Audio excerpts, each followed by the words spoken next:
Whenever you see a guy get a staggering number like that, it's one of those things where even if you come in second or third place, you're really happy because that guy's now reset the bar in terms of what people are getting paid. Right. And you look at Josh Allen and what he's done, and the numbers are staggering in terms of his quarterback rating from his rookie year to where he was last year is up 40%.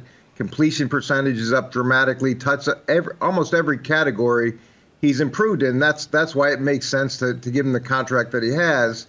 And he's been lucky with his offensive coordinator, Brian Daboll. I think Brian is outstanding. I think he teaches holistically. So he teaches not just from the offensive perspective, but from the defensive perspective. And that really helps a quarterback. But then continuity becomes an issue. And I think Brian's going to get a head coaching job in the near future. So it's going to be interesting to see where that development goes. And then when you get a contract like that, there's always the fear that the guy's going to try to prove something. He's going to prove that he's worth that number. And that can get in their head, and that can actually make them force things. So seeing whether last year was an aberration or whether that was truly who the guy was or is what I'm looking at. I really like Baker in terms of how he's talking.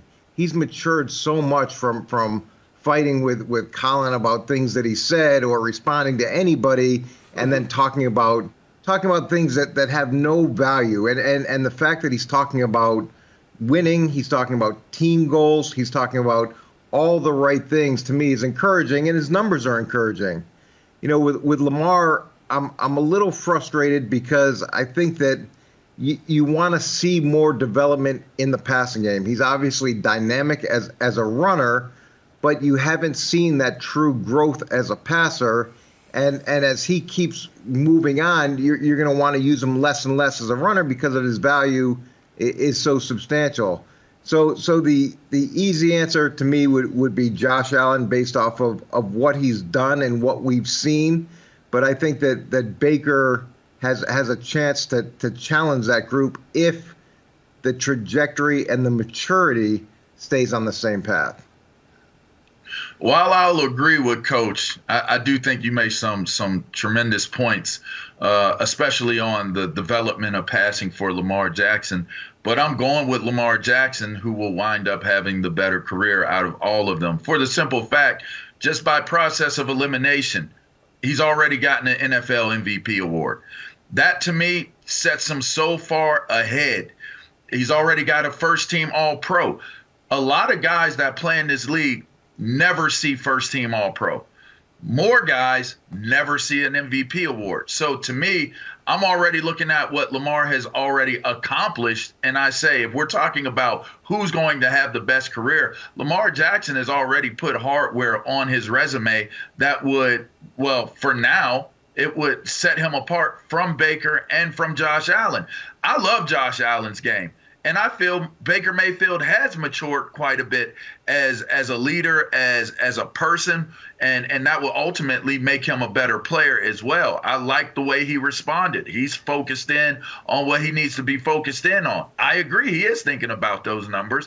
He needs this year to prove that he's a guy. Like Josh Allen needs this year to prove that he's a guy. He did it last year. They both came into their own at different points. I think Josh Allen, with the addition of Stephon Diggs, did tremendous good for him. And then looking at Baker Mayfield, the running attack, the emergence of as strong and powerful as his offensive front is, really did him a lot of justice. So to me, I think that those guys have an opportunity to contend and catch up and be just as good as Lamar Jackson. I do not look at Lamar Jackson in regression for many years. I think he has at least 3 to 4, maybe even 5 more years where he can play his style of football, his brand of football, and it not be a problem. There can be a lot of damage he does in that next 3 to 5 year window of time. So, Joy, to me, I think right now Lamar Jackson is light years ahead in terms of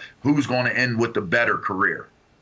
I don't know that it's light years ahead, but I would also go with Lamar Jackson. I mean, Josh Allen has readily improved every single year of his career. I was very wrong about Josh Allen. I thought he was he kind of wasn't great in his first 2 seasons. It was close to that was close to being right, but then he took a great step up, which is why he's getting this contract now, which he deserves. So he put in the work and developed and has great pieces around him and a great coaching staff around him and put it all together. So good for him, and he deserves this contract. And Buffalo did right by him, and now they have their quarterback of the future. But to me, if I'm looking at this class of quarterbacks, I'm going with Lamar Jackson. And for all the talk about Lamar Jackson and his, passing abilities, which has been talked about since he was coming out in the draft, he was the NFL passing touchdown leader the year that he won the MVP. He can throw the ball. They have improved their wide receiving units. So I'm looking at Lamar Jackson as the standard for this group of quarterbacks. It wouldn't surprise me if Josh Allen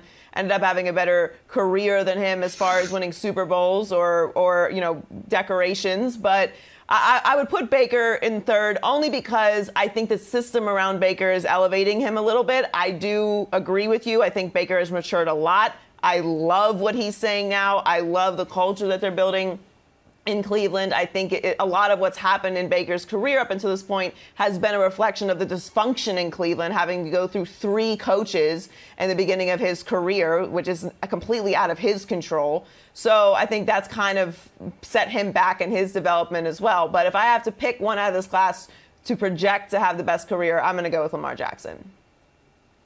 Yeah, I'm going to even this out and go with Josh Allen.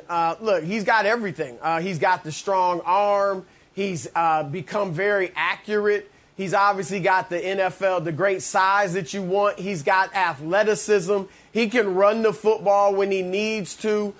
He's shown a great work ethic because of the improvement from each year that he's made. He doesn't make the careless throws that he used to. So I think he's just going to keep getting better. And he's got, Coach mentioned, Brian Daboll, his OC, but he's also got a great receiving core. And Stephon Diggs, they added Emmanuel Sanders, and you still got Cole Beasley. So I just think Allen is going to have the better career over the long haul than all of these guys.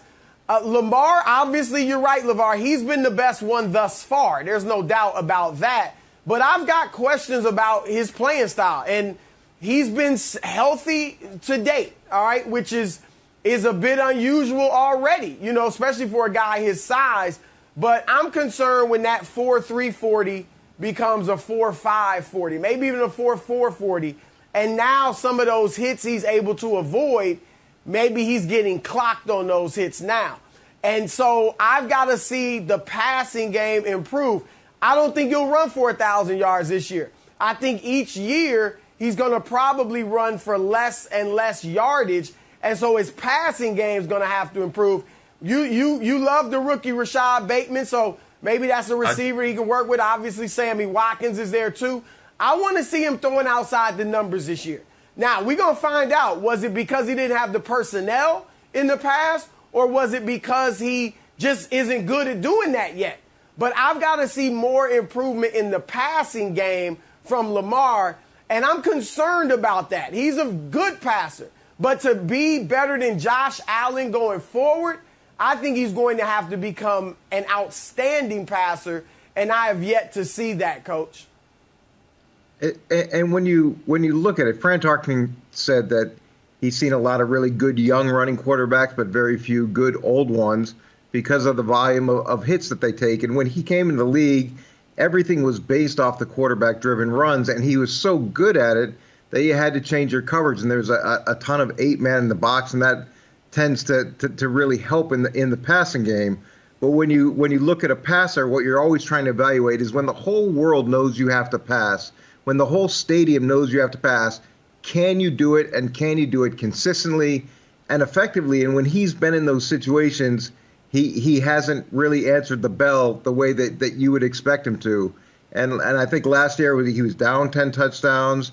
There's a couple more picks. His quarterback rating was down.